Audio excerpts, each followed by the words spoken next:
Welcome to the British History Channel and to our latest historian interview.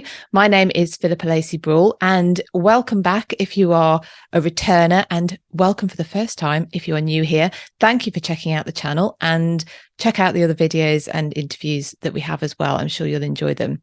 But today I am talking to Dr Suzie Edge. She's the presenter of the Warts and All podcast and author of a new book, Mortal Monarchs, 1,000 Years of Royal Deaths. Now, Suzie is a historian and a medical doctor. So she trained first as a molecular cell biologist before moving to clinical medicine. She went on to work as a junior doctor in a variety of medical specialities, including infectious diseases, haematology, and trauma and orthopaedic surgery. She's recently completed an MLit in modern history, feeding her fascination for the history of the human body and the history of medicine. So she's always, and who's not actually, on the lookout for gory historical details. She loves telling stories of how we have treated our human bodies in life and in death, and does so very successfully on her podcast, over her social media channels, and in her book. Mortal Monarchs is Suzie's first book. It was published in 2022 and it's available worldwide from the Book Depository. She's also just announced that her second book, Vital Organs, all about body parts that have made history, so that's going to be very interesting, is going to be published in September 2023. So this year. Now, as usual, members of my British History Patreon club have submitted their own questions for Suzie, which I will put to her after the main interview. That section makes up the extended ad-free version of this episode, which members of my Patreon can access. If you're already a patron, check out the details. When that comes out, it will come out a week before everyone else gets it. If you're not already a patron, then that's just one of the many benefits. Book Club, which is starting very soon, is another one. But we have a whole list of history lover benefits, including putting your own questions to future guests as well. That's another one. So have a look at www.patreon.com/British History and join in if you think you would like it. Okay, so let's get on with today's interview.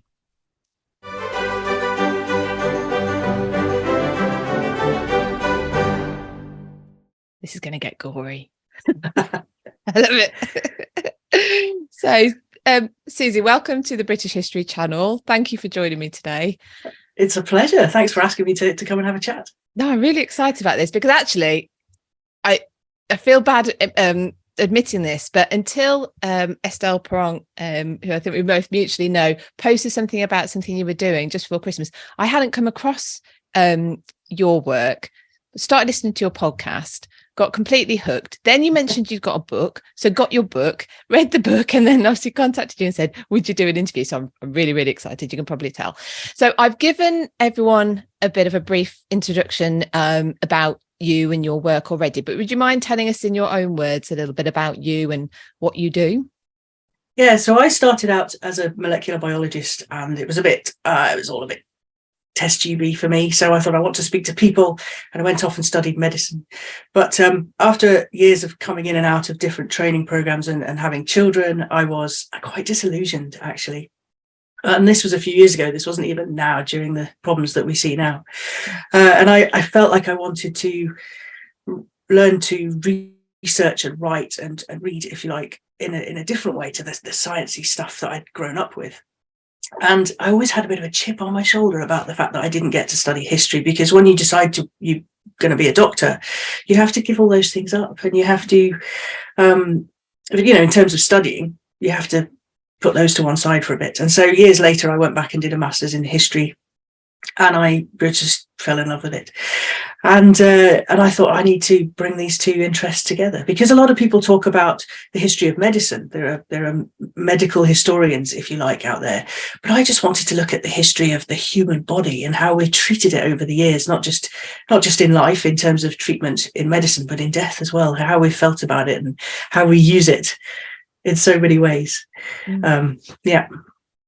Wonderful. Well, it's very, I think anyone who comes from a discipline into history adds something way more really than someone who comes from history and tries to explain stuff. So even you obviously with medical, but even people who do, I say even, sorry, but people who do like the living history, the costumes and clothing and things like that. And it's like, oh yeah, all this narrative that we've heard before that actually can't quite work because here's some actual factual evidence for it. So anyway, we'll get into some of this stuff. So there's something about the physical body, all the things that go wrong with it, that is fascinating, obviously in and of itself. But it becomes clear, I think, when you look into history that all those things that can go wrong with the body, whether it's through nature, misadventure or malice, is a real leveler. Because we're obviously looking at, we're looking at history, we can look at people of all social classes, and that real leveler, that came through quite strongly in your book. Because obviously in Mortal Monarchs, you're looking at how each of the English and subsequently British monarchs met their end. The majority pretty in a pretty undignified way, it has to be said. So they're majestic in life, and then death did them, many of them, no favours whatsoever. So I want to start off with asking you about your book, and then I want to get into some gore, if that's all right. So, absolutely. So listeners, viewers, you have been warned. I'm going to ask them probably quite disgusting questions. So first of all, how did the idea for Mortal Monarchs come about for the book? It came almost through my children, because I've got a couple of girls, they're teens now, but they grew up loving horrible histories. And they, I think, obviously encouraged by their mum. And they would, out and about, it would be really geeky. If a number came up or a date or something, we would say, so who was on the throne? Because they were really good at that. So they'd tell me. But after a while, it got quite dull because they always knew the answer. So who was on the throne in 1415? And they'd throw me out Henry V. And I'm like, oh, it's too easy. So I started saying really silly things like, and how did they die? And this became a silly thing. You don't get funny looks in coffee shops when I have that discussion with the kids. And then I just thought, you know what? There are so many good stories here. Like as you say, every single one of them seems to have this wonderful, either gory or mysterious, or just there's something about their death that was really fascinating. But also, I really wanted to write about the human body and how we die. And there are lots of different ways you can die, and how the body reacts, in my view, is fascinating. And essentially for me, this was a book about how we die, but I used all of the monarchs to explain the different things because they had such good stories. And when you said that they were a leveler, that's absolutely right. That the human body, disease and death is a leveler, but we didn't have such good stories coming from anywhere else. Obviously the monarchs were written about, true or false, they were written about. So that's the stories that I used and put them all together. And as soon as I went out to people and said, what do you think about this idea, there was a resounding, yeah, that sounds fun. So that's where it came from. Horrible Histories has got a lot to answer for everyone. It's fantastic. Big credit. Big credit. So I was re-listening to the start of your book, and one of the points last night, and one of the points you made was how, because you've just alluded to it there, really, when monarchs' deaths are written about, there was sort of it wasn't supposed to be a factual account necessarily. It may be giving an opinion on the moral sort of standing of that monarch, and obviously so therefore it's biased by whoever was writing it. I think that's quite an important point, actually, that you absolutely. Yeah, there was always an agenda, and you have to look at who was writing as well. Often the early reports were written by monks, they were written by religious men. There was always a religious comment to be made. So any monarch who happened to annoy the church, they ended up with quite a gruesome end. And then, of course, there's this idea that anybody who is a good person, anybody who is saintly, will not rot and will not have these disgusting, rotting, decaying stories. So William I had one of those because they didn't like him very much. But before him, Edward the Confessor, he was a nice chap. He was just, he just had a stroke and died like nicely. Yes. Yeah, they won't be writing about Edward going into a mess. No, because it didn't suit the agenda. Interesting. So, are there any deaths or conditions that surprised you when you were researching the book? I don't think surprised me so much because I am particularly gory. but there was one, going way forward from what we were just talking about in the late 11th century. There was one which really it was quite hard to write, I felt, was Mary II, because I hadn't really come across before that she had died of smallpox. And it wasn't just smallpox, it was a hemorrhagic smallpox. It was really horrific. And in that disease, the pustules that you get, they all bleed and blacken and link together. And she really just swelled up and turned black. It was I just think it was an awful death. And, we don't really hear about that. We hear about William of Orange taking over and he was the king, but Mary just sort of seems to have been, it's not really mentioned as much. And she was young, wasn't she? She was early 30s, 32, I've got in my head. I can't quite remember, but she was young. Yeah. She'd only been on the throne a few years. And then, of course, William was left on his own. And actually, in that story, so just as an aside, but their love between them, because he stayed in the room with her, didn't he?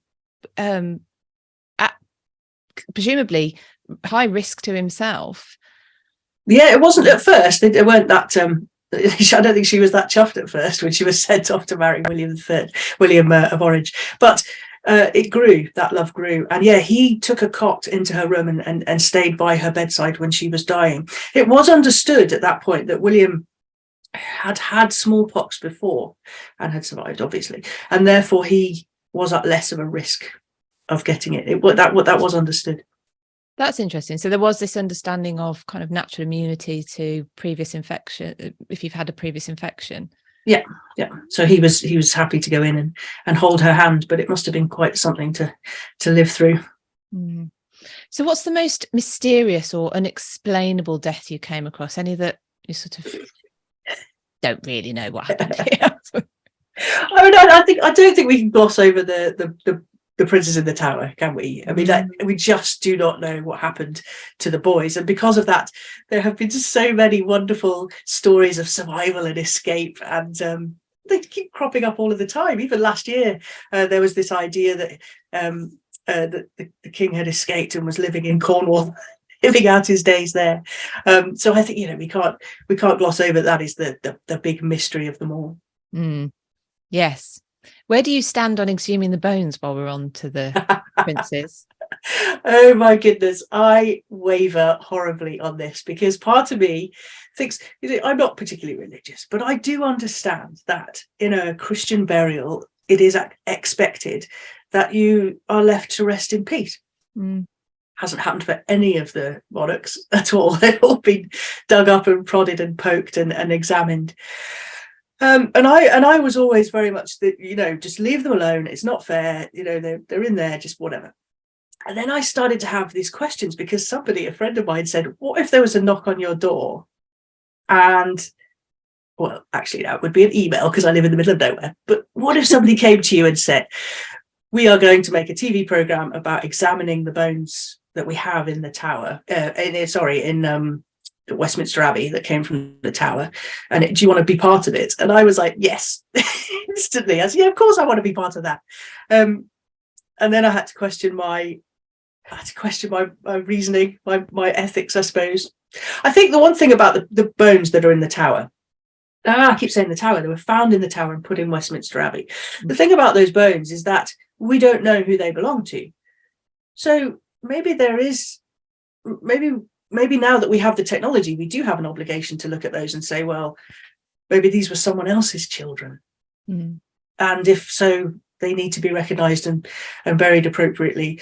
There's only a certain amount of information you're going to get from them. That's my concern with it, actually, is that there's a lots of questions people seem to presume will be answered if the bones are looked at. And I can't see how those questions would be answered, even if we could identify who they were. Absolutely. Chief amongst them, who killed them. Exactly, yes. It's not going to be written on the little femur, No.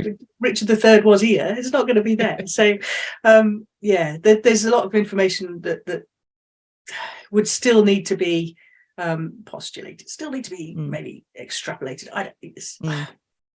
I'd still like to have a look. But yeah. But if the call came, Susie's up for it. Yeah, absolutely. So, were there any deaths when you were researching where we've been told one thing, but clearly, on the evidence suggests that something else had or could have happened? Was there anything like that? I think the one that springs to mind there is probably Edward II. So Edward II was being held captive at Berkeley Castle by his estranged wife and her lover. And we've always been told throughout the years, and I was told this really young, which surprises me now.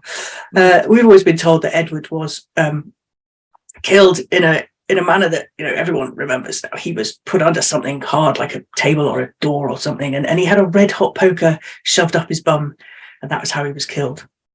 And therefore you wouldn't be able to have any external clues that he'd been murdered unless you went to dig in.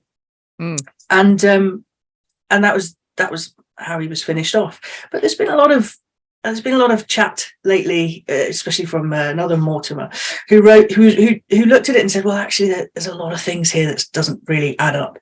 And actually the things that were written decades later. And again, it was all with an agenda. So it was written to try and make a point about his homosexuality, that this wasn't thought of very nice, that he was playing about with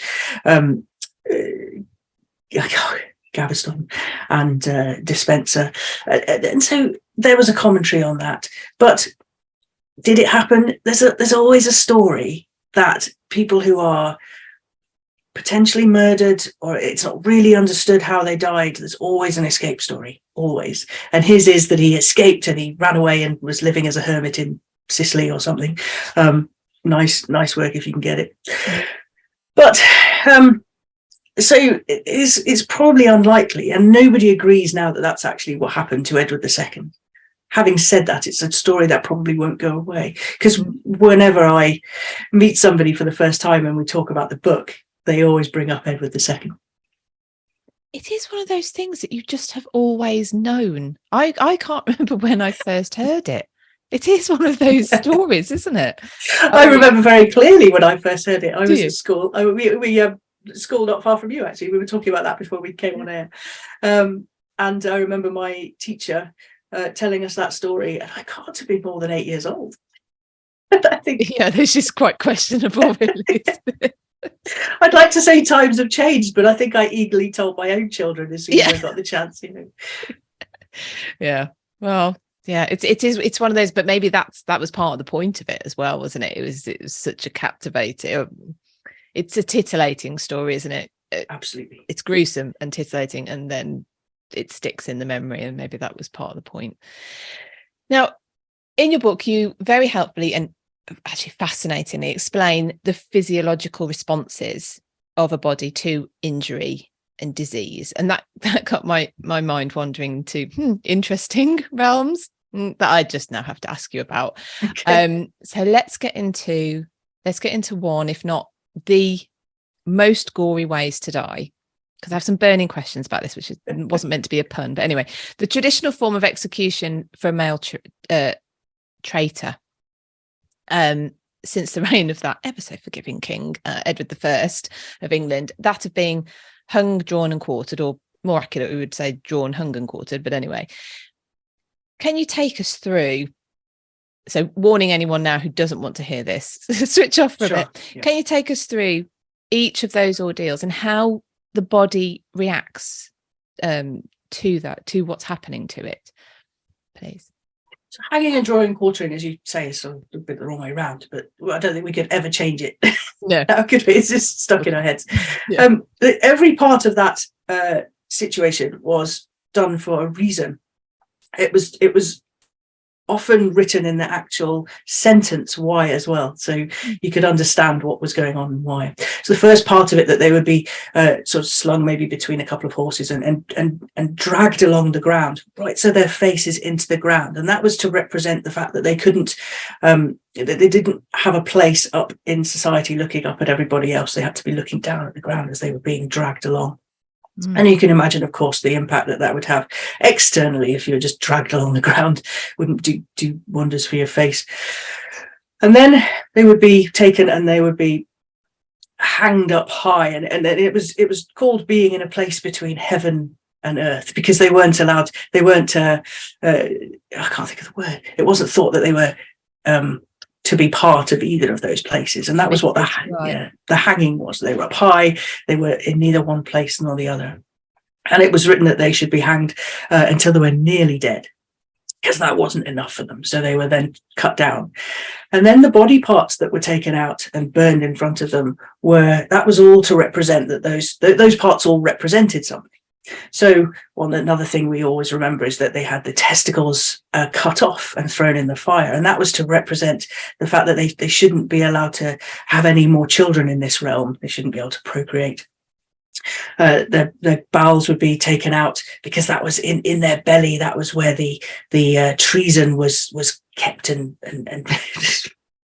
brewed, if you like. A heart cut out then, because that would represent the fact that the treason was within them, within their heart, that was what they wanted to do to the king or the country.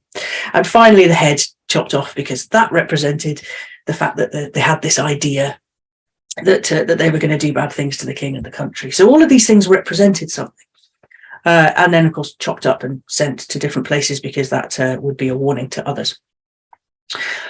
I get asked a lot, at what point do you die?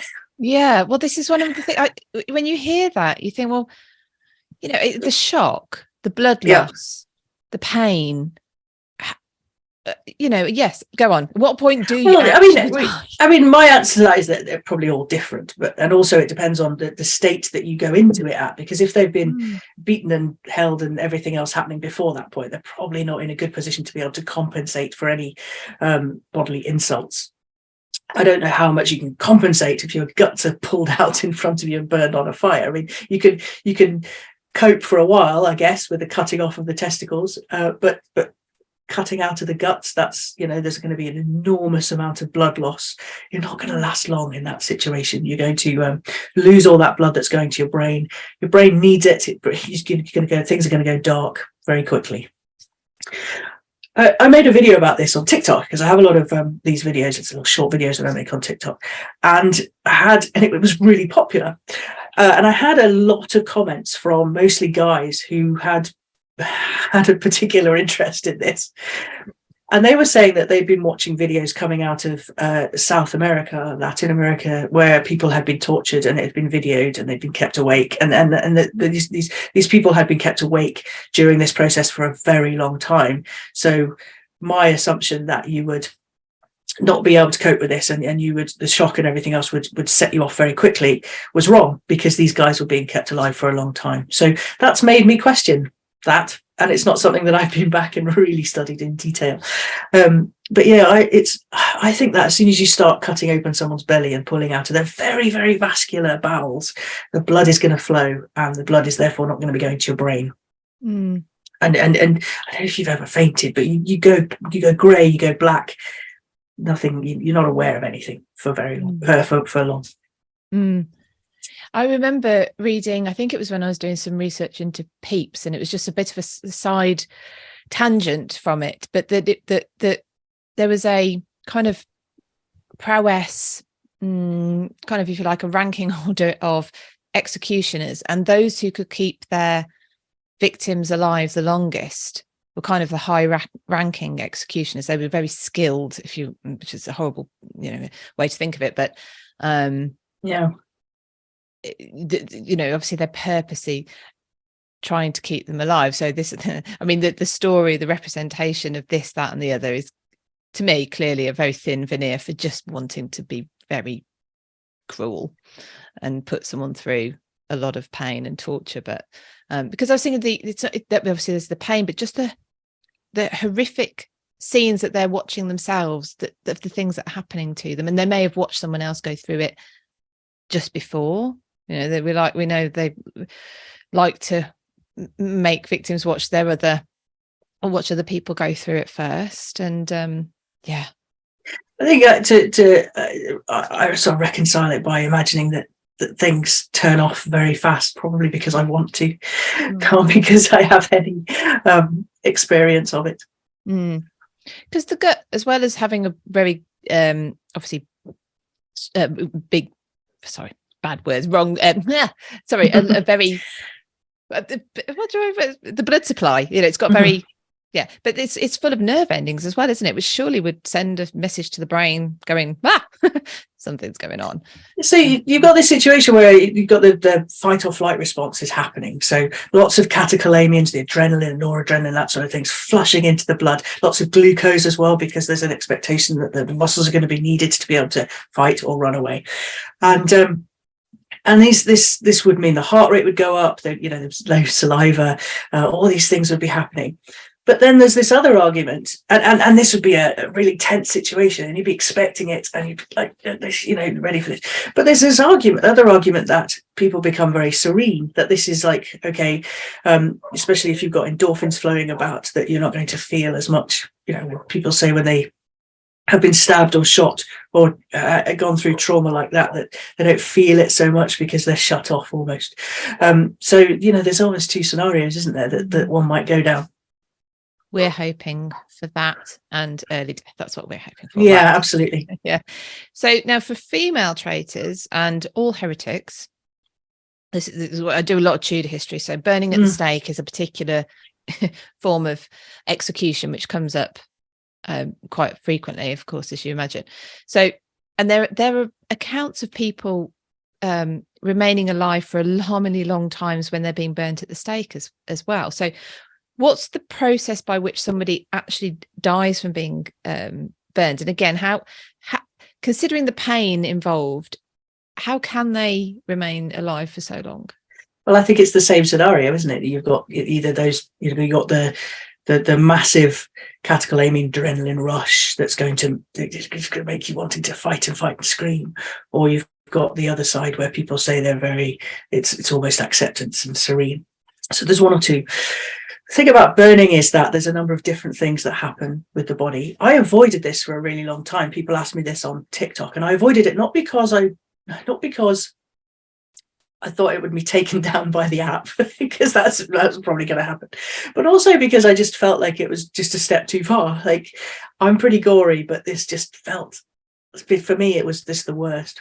But there are different things that happen when you start burning a body in that way. So first of all, you've got the external, so the skin would contract and split, and out would come the fat and the muscle underneath.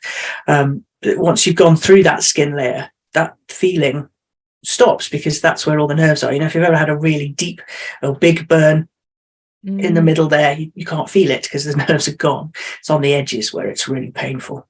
But once that's gone through, then that pain will have gone. But what happens to the muscles is that they all contract up, and you get this what would you say, like a boxer pose, because of all the contractions of the muscles. And unless you're tied up, that's what's going to happen to all the muscle. But inside the body, you've also got this problem of gases. So you've got noxious fumes, very, very hot gases going into the lungs. That's going to be the thing that sort of cuts things off quite quickly. So not just the burning, but the hot gases and everything. If they go down into the lungs will fill up with fluid, and that's going to prevent oxygen getting in and out, and you're going to become hypoxic. So that's a sort of first thing that I would expect to happen. And I guess if somebody is lasting a long time, then they're then they're maybe being sort of burned from the feet up, and the gases aren't getting into their lungs. And I think that's why they would be staying awake for that long amount of time. But once you start causing trauma to the muscles and everything in the legs, muscles will start releasing things like potassium and all these stuff that comes out of the cells if you crush them. So and that will get into the blood, and that will rush up to the heart. And as soon as you've got elements like that going around the heart will not be able to beat properly, and it'll fibrillate, and you'd pass out from that. So it's like if you have somebody who's crushed, if you have a crushing to a leg, actually pulling them out, whipping them out from underneath that thing really quickly without considering how you're going to deal with that is quite dangerous, because again, all of those things will rush into the bloodstream, the potassium, etc., rush into the blood, and that will rush to the heart, and that'll cause problems with the heart. So you've got that problem as well once the muscles start to break down. And then you've got this scenario where inside the cavity, so inside the head and in the skull, in the brain, and in the sort of hollow organs, I guess, they would just fill very quickly with fluid. So there are lots of different things going on that could potentially kill you. But yeah, I think that it's probably, if the gases aren't getting into your lungs quickly, then things things are going to last a bit longer. Which is, I suppose, why you hear accounts of people, sympathizers, supporters of the people being executed, trying to make that fire as big as possible. Yeah, as possible. Yeah. Sort of hanging gunpowder packets around their necks and stuff like that. Yeah. Okay, torturous deaths behind us, maybe. It's kind of at least straightforward in understanding. People are purposely trying to inflict painful, protracted punishments for crimes on people. But the other thing that comes across in your book is about, and this, I was desperate to ask you about these. There's plenty of rather questionable, unpleasant treatments dished out by physicians, especially for the people in privileged positions who could pay for these people. So can you tell us about some of these treatments that physicians were dispensing, and did any of them actually work?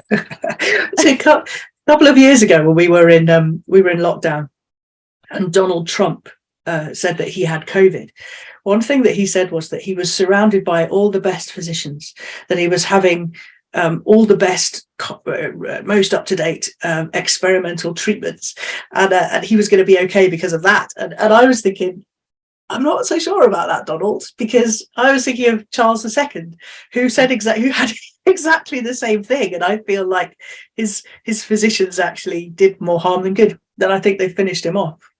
Because Charles II had a stroke, he had a series of strokes and fits, and he was. So we're all aware of bleeding, aren't we? Bleeding is trying to balance the humours. So taking off this fluid, this blood, is trying to help that, and it often never really helps because you need all that blood inside you. There's only one or two medical scenarios where taking away blood is going to be helpful.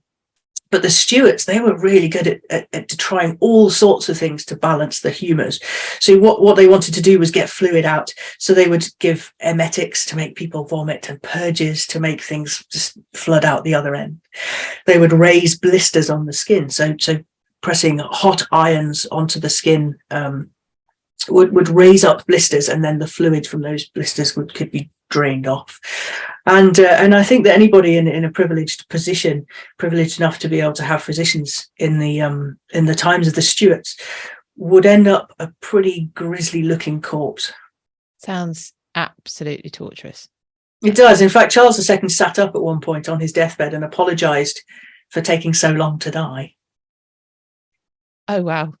There was just so much going on, so much stuff that they were doing to him and trying to get him along, but yeah, he apologised. So could you explain to people who maybe don't understand the balancing of the humours, what that means? Yeah, so there's a very ancient idea, this primary idea of the body and medicine, is that it was made up of 4 humours. I'm going to forget them now because I always do. So the biles, and then I can't remember. I never ever. Oh, yellow bile. Yeah. And that these were balanced, and they were balanced also with the help of the stars as well. That came into it, but that was a different thing. But these are balance in the body, and any sort of disease that came along has caused an imbalance of those somewhere along the line. And so the best way to deal with that was to try and shift the fluids about. So bleeding and obviously vomiting and purging and all the rest of it would hopefully bring those all back in line. No.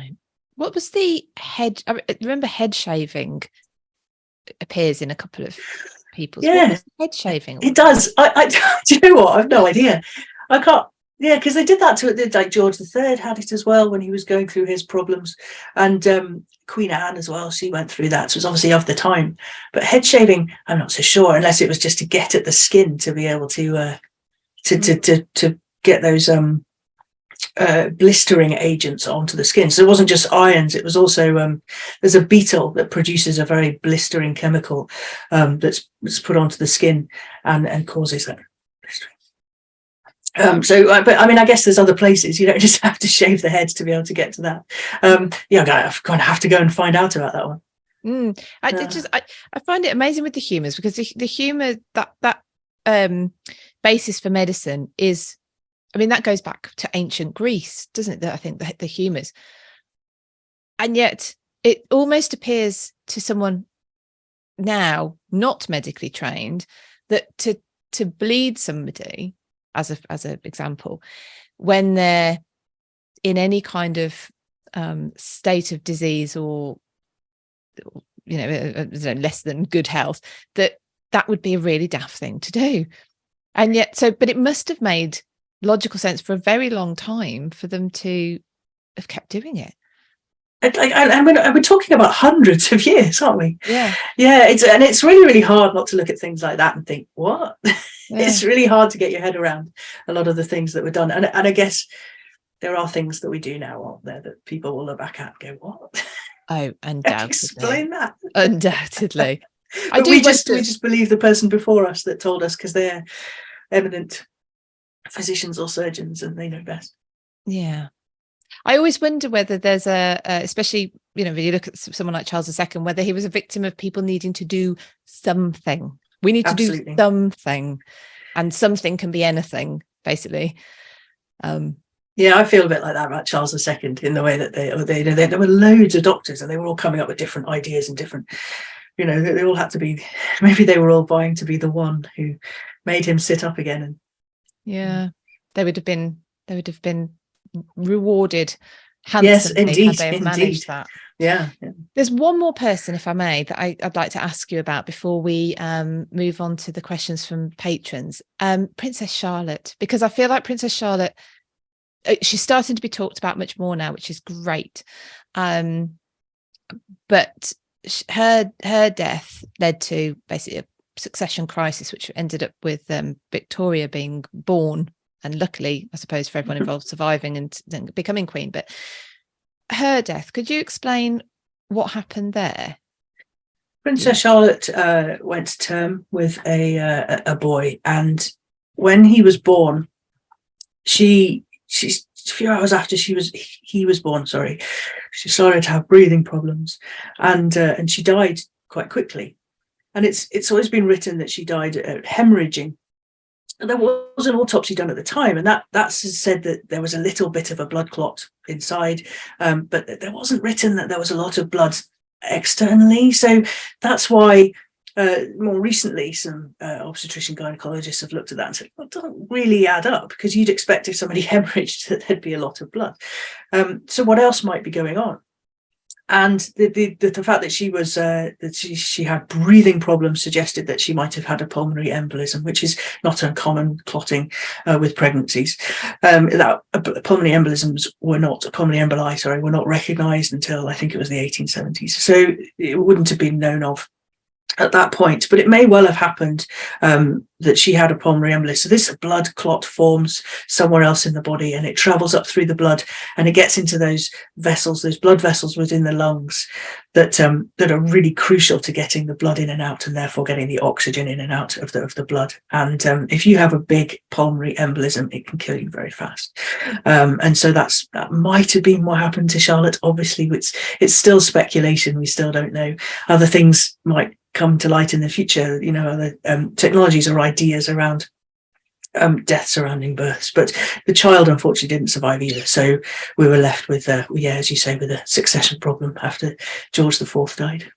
Yeah, we could get into Prince Charles on a completely different rate, but we won't, because we're talking deaths today. But right, so we're going to end our main part of our chat now and move on to the patrons' questions. But before we do, let's take the opportunity to tell everyone else where they can find you, what you're working on. I happen to know it's another book as well. Yes. Tell us about it and where people can find you, because you've also mentioned TikTok. So so one of the places I hang around a lot is TikTok, because I just love telling little stories, really short formats, really helpful. So TikTok, I'm at Suzie Edge, and I chat there as well. I do have an Instagram. I think it's at Suze.edge. Annoyingly, this has got to be different, hasn't it? And on Twitter at Suzie Edge, and I have a YouTube channel where I put the sort of longer form versions of those stories on there as well, all at Suzie Edge. And I have a website called SuzieEdge.com. But what I'm working on next is moving away slightly from the monarchs and looking at different people from history and from around the world as well, because obviously we've been playing about in Britain So I'm writing a book called Vital Organs, and it's looking at histories of the world's most famous body parts. There's stories like Napoleon's penis and Van Gogh's ear, and Marie Antoinette's teeth, and Marie Sklodowska-Curie's bone marrow. So stories like that, where really their body parts have been immortalized. And I'm having far too much fun writing that just now. And that's out in September, I think. That's coming out in September, yeah. Wonderful. Well, thank you ever so much, Suzie. That's been a pleasure. Thank you. Right then, let's go on to the patron questions. So here we get more specifics. Obviously, people have got particular questions. So Marie asks, Richard II and Henry VI were both murdered. Is it true they were starved and deprived of water? Wouldn't that have been obvious that had happened when the bodies were discovered in their prison? I think that the thing about starvation is that if it's going to happen quickly, then they have to be deprived of water, because as we know, you can live for quite a long time without food if you're getting water. But of course, the body does react, and you're right, you can tell that somebody becomes emaciated. Once the stores of glycogen and the stores of fat are going down, the body's going to start breaking down the proteins and the muscles and everything to get that sustenance to keep going. And so you can look at a body afterwards and say that person was deprived of the nutrients they needed. Again, there are stories of escape. Richard II supposedly ran off to Scotland and started making trouble from up there and ended up dying in Stirling. I think I'd rather go to Sicily, looking at the weather here in Scotland today. But yeah, there would have been external clues about that. I think that there are other ideas of poisoning as well in those instances. But again, there are agendas, and the agendas are made to look the people who came afterwards in a good or a bad light as well. Yes, we should always remember who wrote the stories, who wrote the accounts. She also asks about Jane Seymour's death. Apparently in Alison Weir's book, she postulates that Jane Seymour died of two separate causative events: food poisoning from food she ate after she'd given birth, and a pulmonary embolism which came around from prolonged bed rest. And she asks, is that possible? There's loads of different speculation about the death of Jane Seymour, isn't there? And even down to quite violent ones where the doctors were accused of sort of breaking her legs apart and stuff like that. There was even suggestions of trying to get the baby out through surgical means. And then there's this idea from Alison Weir. Alison Weir spoke to physicians about this, and this was an idea that they came up with as two separate things. The food poisoning, of course, can get you anytime, can't it? She was, and that would have nothing to do with the physiological effects of having a prolonged labour. So that's going to be causing problems in itself. And so even without the food poisoning, I might expect that again, that a pulmonary embolism could be something that caused problems, postpartum, just like Charlotte that we were talking about earlier. And then, and in the beginning I read that and I thought, that's a bit of a leap, isn't it? So she got up to get something, and then she collapsed, I think, and that's suggestive of a dislodging of an embolism going up into the lungs once again. I mean, it does work. It definitely does work, but it doesn't. The food poisoning, she ate something and then she wasn't well, but she wasn't well anyway. So you can make the argument either way, can't you? I'm walking on the fence. Your question was, is it possible? Yes, absolutely, it's possible. Fantastic, thank you. So Elizabeth asks, I don't know if you know this actually, but what sort of training, if any, were executioners given, or were they just butchers earning a bit of extra cash? She goes on to say, also, I know the executioners in France held the position and were obliged, to pass it down to their male offspring. I'm guessing this was not the case in England. So do they get trained? And was it a sort of nepotism? I remember that it was passed down in England as well, that it was a family affair. Lads quite young were out there sort of learning the trade from their fathers quite early on. As you were saying before, there was a skill involved, and there were people who were thought to be, better at it than others. And I think that sort of leans towards the idea that there was it wasn't just, grab any old butcher off the street and deal with that. Was it Margaret Pole's death where the executioner had gone away? He was on a trip up north somewhere, and they got another young, inexperienced lad to come and execute Margaret Pole, and it went horribly wrong because he just kept sort of missing and chopping and hacking, and then that story got embellished that eventually she was running around taunting him. I'm not quite sure about that, but that sort of alludes to the fact that there were experienced executioners who knew what they were doing and could do a better job. And even Charles I's executioner as well, was he at Brandon, I think?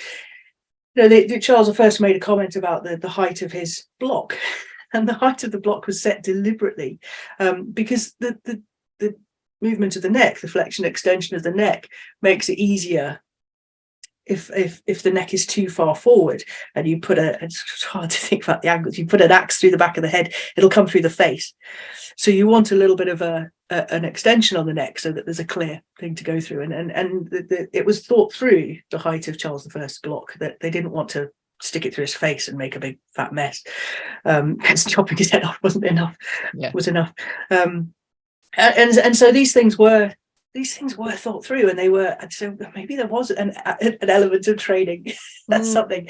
You're leaving me with loads of things I'm going to be this afternoon. I'm not going to be working on anything else this afternoon, but look out for Susie's TikTok. It's going to be full of this stuff now.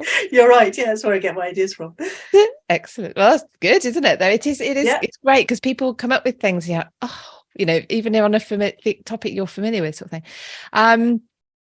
Oh, okay. Sorry. Laurie has another Jane Seymour question. Do you feel that Jane Seymour's life could have possibly been saved if the doctors would have had been allowed, to do their full post-birth procedure and check up on her instead of being convinced it wasn't necessary because of her high status as queen? I mean, this is something actually that has come up in other birth stories of queens where they kind of don't get the same care because no one's supposed to touch them. Yeah, and it really, really could be argued, and that's the case. That but then you go back to this idea of Charles II as well, don't you? That sometimes there was more harm done than good. So would more prodding and poking actually have caused more difficulties? It's really hard to say, isn't it? I think I do like the idea that actually that given more of an opportunity, the medical people could have done more. So it's not the best answer to that question, but it's such a it's quite a leading question actually. I kind of want to say yes, they should have stopped all that and gone to see her, but I do question sometimes whether they would have done more harm than good, or what they could have done even if they'd have. Yeah, well, a bit more bleeding might not have helped. No. Linda asks, this is interesting. What's the current theory about why Henry VIII's leg would not heal? This is very interesting. Yeah, Henry VIII had these ulcers on his legs, and they started when he had an injury from a jousting accident. He fell, and they would heal and break down, and over the years they just stopped healing really, and he was left with these open wounds, open sores.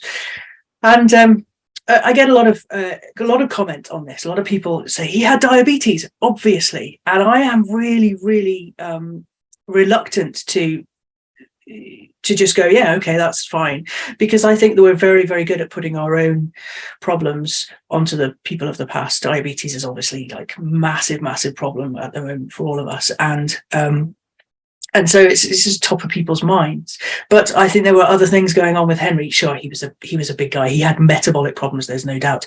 Maybe he did have diabetes, which didn't help with the healing process, because diabetes very much hinders the healing of wounds. But I think there was something else going on deeper inside his legs. And I think he might have had an osteomyelitis, and that's an infection within the bone. Very, very tricky to heal and deal with even nowadays. If somebody has an osteomyelitis deep inside a bone, they will need weeks of hospital admission with weeks of strong daily, multiple times a day, intravenous antibiotics, cocktails of the stuff to get deep inside these problems. And quite often we still end up amputating limbs because we can't deal with the problem. So it was vicious. But what happens is, if these things are left for a long time, is the body tries to deal with it itself, and it creates these tracts, these fistulae that come out from the wound. I keep pointing to my leg as if you can see it. They come out from the wound, and they have holes to the outside world, and through those pus can drain out. And this is a wonderful thing that the body can do itself. When those heal over, if those close over, then you can get problems with infection and possibly, and fevers and possibly sepsis. And that happened a couple of times. And his doctors, they didn't like the fact that when it healed over, he got sick. So that was something that makes me think maybe that there was that they were fistulae coming out from a deep infection inside there. And Henry tried lots of things himself. He was really into all that, wasn't he? The different potions and lotions to put on there to try and deal with it. So yeah, I like to lean down that route. Again, I do that with caution, because I spent most of my time as a doctor in orthopaedic surgery, and therefore, if I was an endocrinologist, I'd be going, oh, diabetes, obviously. Yeah. So I have to stop myself being too biased in that way. But that's my thinking about Henry VIII's legs. With that sort of infection, I mean, I'm presuming, but I want to ask, would that be constant pain, or is it something you get used to, or is it actually not painful? It just looks horrendous. It was certainly written that he had enormous amount of pain, wasn't it? And he went through agony with these legs. Yeah, and this is one of the reasons why I don't think this was a syphilitic problem, because the gaumata of syphilis, the wounds that you get with syphilis, are not painful in that way, and yet it was said of Henry's legs that he was bloody agony. Yeah, interesting. So I think it's a big part. I mean, he was clearly, a narcissistic person and tyrannical, but if you ever been in a constant pain, I used to have constant pain in my back, was awful, and I always described it as just feeling up to here, like literally I had that much capacity to deal with anything else, and I just, he's already like that, and he's in this pain. It's just something I've thought about for a long time. So our final question is from Lee. Given that one true contemporaneous portrait of Anne Boleyn is the Most Happy medal, which, I'm sorry, but she looks dead ugly on it. It shows a distinct swelling. You're not supposed to say that, but I've just said it. It shows a distinct swelling or lump on her neck, possibly. Yeah. And also, given that Anne's behaviour could be rather moody and hysterical at times, I'm thinking now, is this me? Do you think she had potentially an undiagnosed thyroid disorder? The goiter, sorry, no, I shouldn't say that. The lump's definitely there, isn't it? And it's not just there, it's not just on that the medal as well. It's kind of suggested in other places as well that there's something going on underneath Anne's chin, and there's other things as well. Like I'm sure I remember that somebody not call her a googly-eyed whore at one point. And yeah, I don't think they liked her though very much. Yeah, but wait, I've got this underlying kind of theory in all these things that they start somewhere. So you don't just come out with that. It starts somewhere small and gets magnified and projected and everything else. So something might have been there to begin with. And I use Richard III as an example of that. So for this idea that he had some sort of hunchback or a deformity or something. And the Richard III Society for years was stamping their feet saying this was not true, this was made up later on, this had nothing to do with it. They were just trying to make him look bad, because every evil person, of course, has a disability. We're thankfully we're getting away from that. But then they found his bones, 2012 was it, and there he had that scoliosis in his back. So it started somewhere, there was a seed of it. And so I always think that as well. So for somebody to come out with, okay, maybe the whole part, maybe not so much, but somebody to say googly-eyed, I think it starts somewhere. So there's all these little ideas. And it's not just this medal as well, which was sort of recreated again in 2012. It was a busy year, by I can't remember her name. Was it Churchill? It's definitely there, that lump. What I also find interesting is that this goes back quite a long time. This idea that she had a goiter. There was for a while in medicine this idea of the Anne Boleyn syndrome. The goiter came along with something else like a polydactyly, lots of fingers. And so this was called Queen Anne, Anne Boleyn syndrome, and they've been trying to get rid of this idea lately. I read this paper that was written it was published in the 1960s in a paper out of Johns Hopkins. I think it was a history of medicine paper, and it said this idea of congenital goiter and polydactyly, lots of fingers, is called the Anne Boleyn syndrome because that's what she had. And I thought, hang on a minute. Yeah. I when I was writing Mortal Monarchs, I had this long discussions with my editor because he was saying, look, you've got to be more positive about things. You can't just keep saying maybe and might. I'm like, that's because it may be or it might. But in the 1960s, there was none of that. It was just that was what she had. But these things stick, and now we're trying to sort of walk back on that and say, can we not call that Queen Anne, because we're not actually convinced that was the case, especially not with the polydactyly. But the goiter, there's something there. I'm sure there is something there.